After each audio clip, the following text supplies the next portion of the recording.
Olá, eu sou a professora Nana Bispo, este é o Português das Gramáticas e no vídeo de hoje eu vou trazer mais 4 questões desta prova que eu realizei ontem com vocês, corrigi ontem com vocês, uma prova de um processo seletivo da banca IDCAP para Santa Teresa. Nós corrigimos ontem até a questão número 5 e hoje nós vamos corrigir até a questão número 10, de 6 a 10, então vamos lá. A número 6 aqui, já de cara, das alternativas abaixo, marque a que preenche as lacunas de modo adequado. E aqui esta oração, eu já trouxe inclusive aqui no canal, então você que assistiu vai acertar. É uma questão que fala sobre verbos, como que a gente utiliza o verbo haver, o verbo fazer, em relação a tempo decorrido e o verbo existir. Então vamos lá. A opção que temos um tracinho, dias que o treinador se indaga. É pra gente responder com o verbo fazer. Se não, aí seria o verbo haver. Ganhos, como, aí o verbo existir, competidores. Dessas opções que nós temos aqui, qual que melhor se encaixa ali? Seria fazem dias ou faz dias na letra A? Houvessem ganhos, será que existiriam competidores? E aí eu já falo pra vocês que não caberia faz dias caberia, porque o verbo faz, sabe, fazer, em relação a tempo decorrido, ele sempre fica no singular, já falei isso pra vocês aqui. Então, vai ser sempre faz 200 anos, 2 milhões de anos, ou seja lá o que for, vai ser sempre no singular, quando o verbo fazer tiver a ver com o tempo decorrido. O verbo haver, por sua vez, não iria pro plural, por isso que está errado, o existiriam está certo. Mas o houvessem está errado porque o verbo haver, no sentido de existir, também não vai para o plural. Então aqui, ó, o verbo haver tem o sentido de existir, né? Porque eu poderia trocar se não existissem ganhos, por exemplo. Então caberia o verbo aqui haver, mas como ele está no sentido de existir, ele não vai para o plural. Então aqui, ó, fazem não seria, fazem também não, como eu falei para vocês. As opções que teríamos que poderia ser correta, pensando só no fazer, seria a, D e E. Só que houvessem está errada, houvessem também, então a opção correta aqui seria não é, né? A letra E aqui, tá bom? Vou marcar aqui para vocês verem, letra E. Então vai ficar assim, ó. Faz dias que o treinador se indaga. Se não houvesse ganhos, como existiriam competidores? Então a banca sempre traz o verbo existir, o verbo haver, para trazer realmente dúvidas para o candidato. Então, faz em relação a tempo decorrido, não vai para o plural. E houver com o sentido de existir, né, como sinônimo de existir, não vai para o plural. O existir não vai combinar sempre com o sujeito. Como aqui o sujeito seria competidor, seria, né, os competidores, o existiram está no plural, tudo bem? Questão número 7. Aqui na questão número 7 é o que eu sempre falo pra vocês. A banca traz um texto, às vezes é só pra poder te ludibriar, como diz meu pai. Foca na questão primeiro, leia o enunciado, pra você ver se é preciso de fato ler o texto. Então aqui já é uma dica pra você que vai fazer concurso. No concurso a gente não tem muito tempo, então tem que aproveitar. 7. As palavras abaixo foram retiradas de texto budista. Assinale a opção em que há erro na identificação do elemento mórfico grifado. Então, a gente não precisa ler este livro. Vamos lá. Este texto, desculpa. Filhas aqui. Será que filhas, esse A é desinência de feminino? Então, aqui, ó, ele quer, a banca quer o erro só.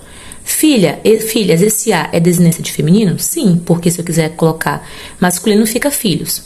Criançada, esse até o C, criança, é radical? É sim, o radical, ó. Por exemplo, eu falo criança, criançada, criancice, sempre o radical. Desinência de número será, ó, brincadeiras. O que seria número? Singular, plural. Se eu quiser tirar para singular, eu tiro S, fica brincadeira. Então, desinência de número está correto. Farras. Vamos lá, farras. Será que é uma vogal temática? Vogal temática, quando a gente tem um radical, o radical vai até aqui o próximo R. E a vogal temática é para formar aqui, ó. Aí, ó, a vogal temática. Tá vendo, ó? Radical com vogal temática. Tá certo? Está certo. Então, aqui a opção que no caso está incorreta é a letra E, cocada. Esse A é desinência de feminino, assim como a primeira? Não é. Não existe cocado. Então, ó, a opção correta que a banca quer é essa daqui que está errada. Tá bom? Próxima pergunta aqui é o 8, ó. As palavras sublinhadas no texto são acentuadas aqui de novo. Nem preciso ler este texto. Tem um texto aqui que a banca traz. E aí ela sublinhou algumas questões, algumas palavrinhas no texto e pergunta: por que essas palavras foram sublinhadas? Vamos analisar essas palavras. Pluviométrico, índice, básculas, isso aí, as 3 palavras. Por que elas foram sublinhadas? Devido ao fato de serem paroxítonas? Vamos ver. A gente conta assim, ó, na questão da acentuação gráfica. Vamos lá. Eu já falei isso pra vocês aqui no canal também. A gente conta sempre da última para o início da palavra. Então, aqui, ó. Quando a sílaba tônica é a última sílaba, nós temos uma oxítona. Quando a penúltima sílaba é a tônica, nós temos uma paroxítona. Quando a antepenúltima sílaba é tônica, nós temos uma proparoxítona. Então, a gente sempre conta assim, de trás pra frente, sabe? A última, penúltima e antepenúltima. Será que básculas, índice e pluviométrico são palavras proparoxítonas? Proparoxítona será? Ó, 1, 2, 3, de trás pra frente.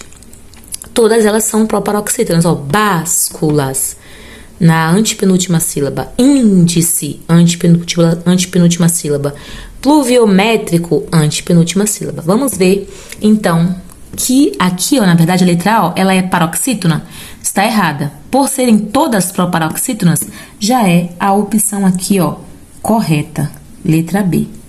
Tá? Aqui não tem, ó, as 2 primeiras por serem proparoxítonas, a última por ser paroxítona, não, elas são acentuadas na mesma sílaba. Então, nenhuma opção está correta, a não ser a letra aqui, ó, B. Todas são proparoxítonas.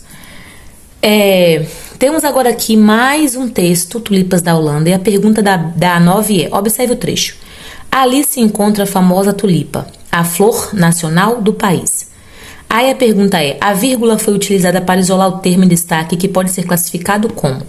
Aqui é uma outra questão que as bancas amam cobrar, questão de vírgula, uso de vírgula. Então assim, batata, pode estudar que é batata.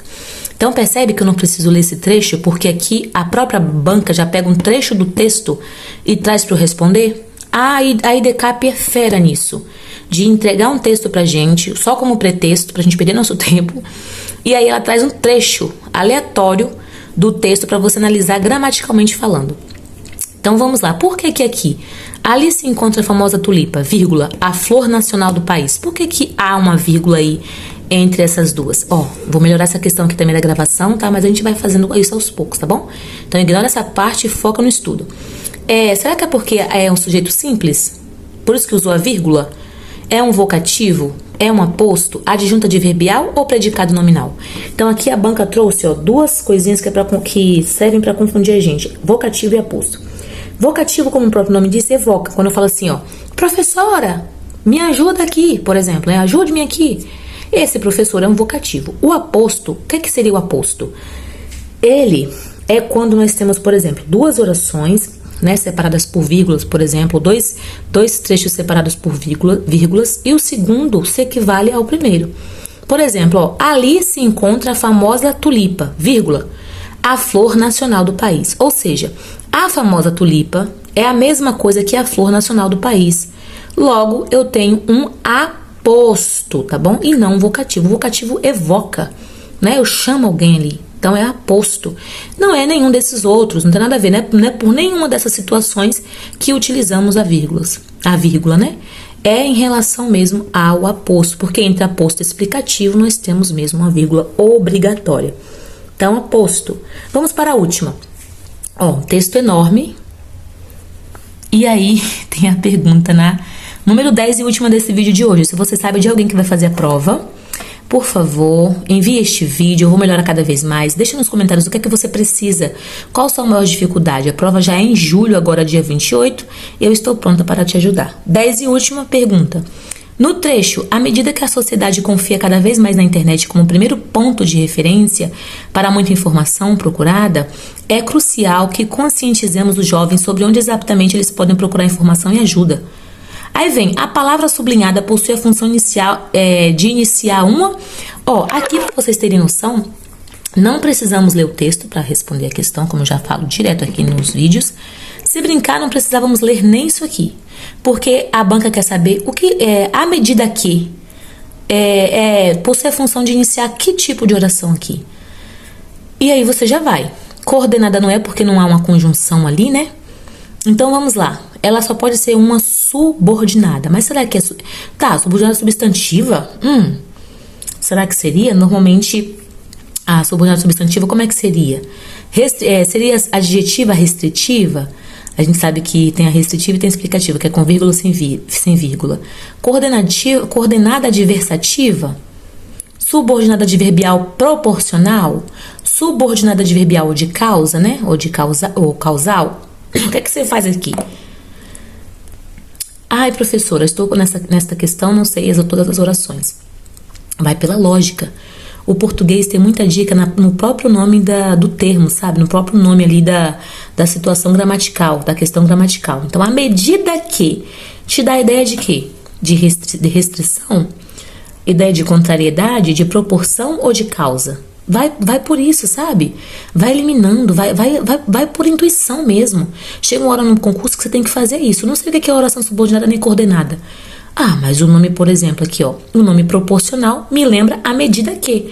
Não é a medida que, não é conforme, numa proporção que a sociedade confia cada vez mais na internet como primeiro ponto de referência e etc. Então aqui a opção é a letra D. Então, macetinho pra você, caso você não saiba do conteúdo, tá bom? Se você precisar de conteúdo mais sobre esse aqui, oração subordinada e coordenada, fala pra mim nos comentários que eu trago pra você, tá bom? Este foi o vídeo de hoje. Obrigada por me assistir sempre. Eu te espero em um próximo. Beijo!